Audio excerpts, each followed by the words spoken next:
స్పష్టమైనటువంటి వైఖరి డిఎస్పీ గారు చెప్పట్లేరు. ఎందుకు ఆయన మీద ఒత్తిళ్లు ఉన్నాయా అనేటువంటిది కూడా దాన్ని బట్టి అర్థమవుతుంది.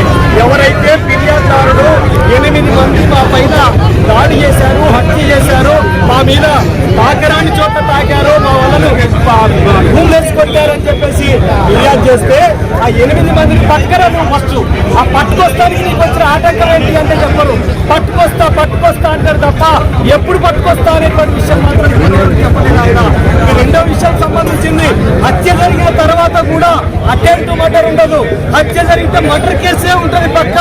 అందుకనే 103 సెక్షన్ చేర్చాలని చెప్పేసి కూడా అక్కడ అనేటువంటి జరిగింది. దాని మీద కూడా స్పష్టమైనటువంటి వైఖరి లేదు.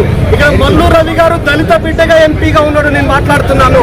అట్లాగే ఇక్కడ ఎమ్మెల్యే ఎమ్మెల్సీకి ఆ హంతకులకు రక్త సంబంధం ఉందని చెప్పి తెలిసింది నాకు. కాబట్టి ఇట్లాంటి విషయాలు దృష్టికి వచ్చినప్పుడు మీరు ప్రజాపాలన అని చెప్పేసారంటే అట్టడుగు వర్గాల్ని పసి బిడ్డల్ని హత్య చేస్తూ ఉంటే మీరు ఎవరి తరఫున నిలబడతారు? మల్లు రవి హంతకుల తరఫున నిలబడతాడా, బాధితుల తరఫున నిలబడతాడా తేల్చమని చెప్పేసి కోరుతున్నారు. దురదృష్టవశాత్తు అక్కడ ఫోన్ చేస్తే